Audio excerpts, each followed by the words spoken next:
Friends, welcome to Maladi Samayil. இன்னைக்கு நம்ம கிச்சன்ல ஒரு ஹெல்தியான ஈவினிங் ஸ்நாக்ஸ் ரெசிபி பார்க்கலாங்க. ரொம்பவே டேஸ்டியாவும் வீட்ல இருக்க பொருளை வச்சு குயிக்கா முடிச்சிரலாம். இப்போ வாங்க எப்படி செய்யறதுன்னு பார்க்கலாம். பேன்ல ஒரு ஸ்பூன் அளவுக்கு நெய் ஊத்தி வச்சிருக்கேன். நெய் நல்லா உருகி வரட்டும். நெய் நல்லா உருகுனதும் ஒரு 5-6 கொலை பாதாம் கட் பண்ணி வச்சிருக்கேன். இதுல சேர்த்துட்டு இந்த நெய்யிலே நல்லா வறுத்து எடுத்துடலாம். நெய் வந்து ஒரு ஸ்பூன் அளவுக்கே போதும், அதிகமா தேவைப்படாது. இப்போ இந்த அளவுக்கு நல்லா வறுபட்டு வந்ததும் வெளியே எடுத்து வச்சிரலாம். நீங்க பாதாமுக்கு பதில் முந்திரி கூட யூஸ் பண்ணலாம். இது ஒரு பிளேட்டுக்கு மாத்தி வச்சிரலாம். நெய்யில ஒரு 3/4 கப் அளவுக்கு துருவன தேங்காய் சேர்த்துடலாம்.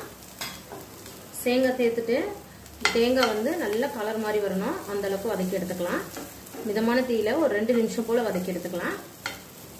தேங்காய் இந்த அளவுக்கு வதங்கினதும் மீடியம் சைஸ் 3 வாழைப்பழம் எடுத்திருக்கேன். நல்லா பழுத்த பழமா எடுத்துக்கோங்க, அப்பதான் டேஸ்ட் ரொம்ப நல்லா இருக்கும். நீங்க எந்த டைப் வாழைப்பழம்னாலும் யூஸ் பண்ணிக்கலாம். இதையும் நல்லா வதக்கி எடுத்துக்கலாம். வாழைப்பழம் நல்லா மசிஞ்சு வரணும், அந்த அளவுக்கு வதக்கி விட்டுடலாம். இதோடவே 1/4 கப் அளவுக்கு நாட்டு சக்கரை எடுத்திருக்கேன். உங்களுக்கு இனிப்பு எவ்வளவு தேவையோ அந்த அளவுக்கு எடுத்துக்கோங்க. நாட்டு சக்கரைக்கு பதில் நீங்க வெல்லம் யூஸ் பண்ணிக்கலாம், கருப்பட்டி கூட யூஸ் பண்ணிக்கலாம். இது சுத்தமான நாட்டு சக்கரை டைரக்டா சேர்த்திருக்கேன். இது 3 நல்லா வதங்கி வரணும், அந்த அளவுக்கு வதக்கி எடுத்துக்கலாம். இப்போ தேங்காவும் வாழைப்பழமும் நல்லா மசிஞ்சு வந்திருக்கு பாருங்க. நம்ம போட்டிருக்க நாட்டு சக்கரையும் இந்த அளவுக்கு வந்ததும் இதோடவே 2 ஏலக்காய் தட்டி போட்டுடலாம் வாசனைக்காக. 2 ஏலக்காய் போதும். இதையும் நல்லா மிக்ஸ் பண்ணிருங்க. மிக்ஸ் பண்ணிட்டு அடுப்பை ஆஃப் பண்ணிடலாம். 1 கப் அளவுக்கு இட்லி மாவு எடுத்திருக்கேன். மாவு வந்து இந்த அளவுக்கு திக்கா இருக்கணும். அதே போல அதிகமா புளிப்பு இருக்கக்கூடாது. முந்தின நாள் அரைச்ச மாவு வந்து காலையில இட்லி ஊத்திட்டு மீதி இருக்க மாவுல ஈவினிங் ஸ்நாக்ஸை செய்யுங்க, அப்ப கரெக்டா இருக்கும். இப்போ உப்பு போட்டு நல்லா மிக்ஸ் பண்ணி வச்சிருக்கேன். நம்ம வதக்கி வச்சிருக்கேன் தேங்காய் வாழைப்பழத்தை இதுல சேர்த்துடலாம்.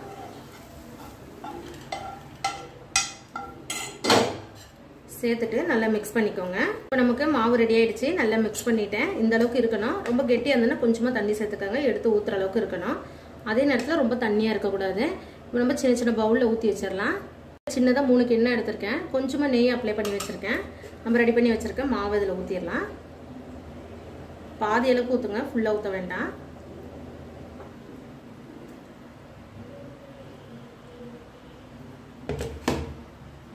இதெல்லாம் ஊற்றி வச்சதும் நம்ம வறுத்து வச்சிருக்கேன் பாதாம் இதை சேர்த்துடலாம். இப்போ மேலே பாதாம் சேர்த்தாச்சு. இதுக்கு மேலேயே துருவன தேங்காய் கொஞ்சம் சேர்த்துக்கலாம். இப்போ டேஸ்ட் ரொம்ப நல்லா இருக்கும்.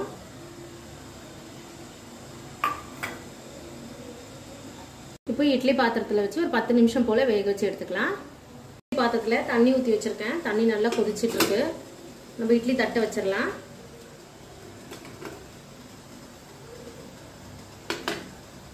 இப்போ க்ளோஸ் பண்ணி வச்சுட்டு ஒரு 10 நிமிஷம் போல வேக வச்சு எடுத்துக்கலாம். க்ளோஸ் பண்ணிடலாம். 10 நிமிஷம் அப்படியே வேகட்டும். இப்போ நல்லா வெந்து வந்திருக்கு. இப்போ வெளியே எடுத்து வச்சிடலாம். நல்லா ஆறி வரட்டும். இப்போ நல்லா ஆறி வந்திருக்கு. வெளியே எடுத்து வச்சிடலாம். ஒரு 10 நிமிஷம் போல ஆறினா போதும். இப்போ கத்தி வச்சு ஓரங்கள்லாம் எடுத்துடலாம். ஈஸியாக எடுக்க வரும். இப்போ பாருங்க நல்லா வெந்து வந்திருக்கு.